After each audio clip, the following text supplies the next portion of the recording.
이 정유라를 지원하는 그런 그 방안으로 승마협회를 택한 것 같은데, 삼성을 승마협회 회장사로 하고요. 그런데 이것이 뭔가 여의치 않았다는 기사들이 또 나옵니다. 선수를 뽑는데 공정하게 뽑지 못할 가능성이 있는 거죠. 아까 오전에 말씀드린 대로 정유라가 선수로서의 그 어떤 절대적인 가치가 없었다는 거죠. 같이 경쟁을 시켰을 때는 위험하니까.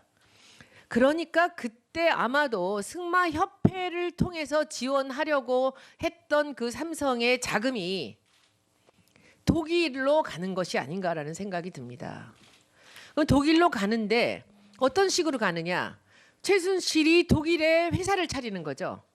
그 삼성이 거기로 지원하는 거죠. 그래서 그 부분을 제가 이 지금 노승일 증인한테 한번 여쭙겠습니다.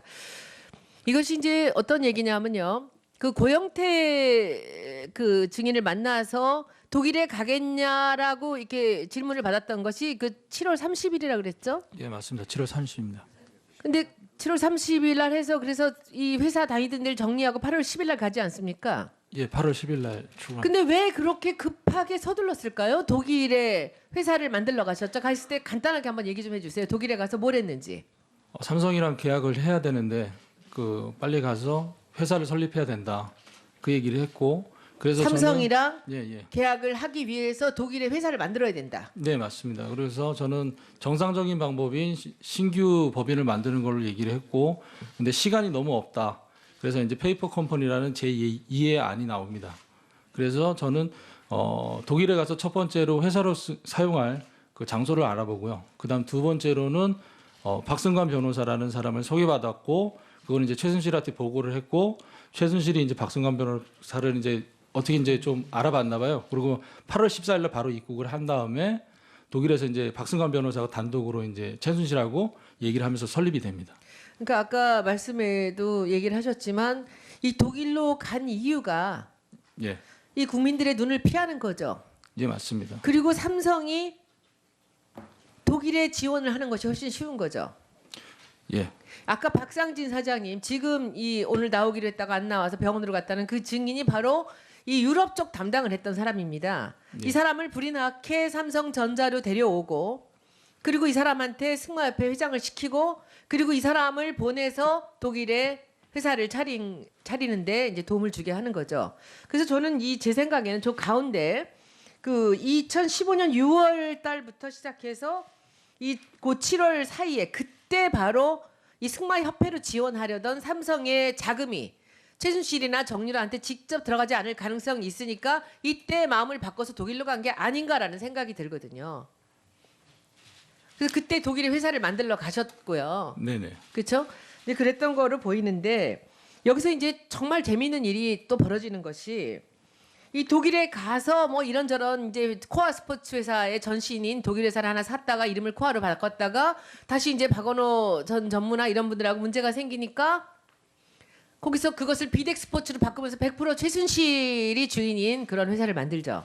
예, 그거는 이제 2015년 12월 이후에 일어난 그렇죠. 예. 그때 이제 그렇게 만든 이유가 제 생각에는 그것이 바로 미르 재단과 K 스포츠가 만들어지는 이 전신이 아닌가라는 생각이 들어요. 처음에는 일단 삼성에서 돈을 받아서 그 독일의 회사를 만들고 정유라가 혼자만 지원을 받게 해놨는데 장기적으로 박근혜 대통령 임기 동안에 계속 재벌들한테 돈을 받아내려면 뭔가 재단이라는 것을 하나 만들어서 돈을 빼내가는 방법을 만들어야 되는 게 아닌가라는 생각이 지금 이제 우리가 7번의 청문회를 통해서 그게 큰 그림이 보여지는데 여기서 이제 문화 쪽을 하나 했고 스포츠 쪽을 하나 했다는 거죠.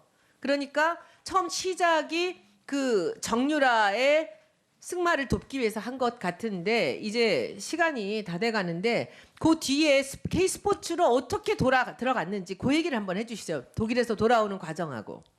예, 저는 독일에서 이제 그 최순실 씨가 나가라 그래서 이제 좀 버티다가 이제 나왔고요. 급여 조건이 안 맞는다. 그러니까 독일은 노부장이 원했듯이 그 급여 조건을 채워주면 법인으로서 대표로서 그 세금을 많이 내야 된다. 그러니까 독일에서는 150만 원 받고 한국에서 200만 원 보내주겠다. 그러면은 독일에서는 이제 150만 원에 준하는 이제 소득세를 내면 되는 거고 법인도 그거에 맞는 세금을 내주면 되는 거고요. 그래서 이제 제가 이제 못 가겠다 이렇게 얘기하고 그 다음에 이제 그 여담입니다만은 안 나간다고 버티니까 이제 부식을 끊어요. 부식을 끊고 제가 또 안 나간다고 그 부식을 끊긴 상황에서도 꾸역꾸역 버티니까 통째로 이사를 가요. 제가 자고 있는데 예. 그러고 난 다음에 제가 들어오게 되고 그 다음에 이제 그 재단은 고영태가 이제 얘기를 했습니다. 저한테 이력서를 좀 준비해라고. 왜 그러냐니까는 제 체육재단이 만들어진다 그래서 저는 체육재단이 정상적으로 고영태도 그렇고 정경련이 뜻을 합쳐서 만든 재단으로 알고 있었는데 들어와서 한 1월 달, 2월 달 같이 일해 보니 또 이것도 판이 또 최순실 판이다 그래서 저는 이제 블루케이에서 더 이상 일을 못 하겠다고 얘기를 합니다.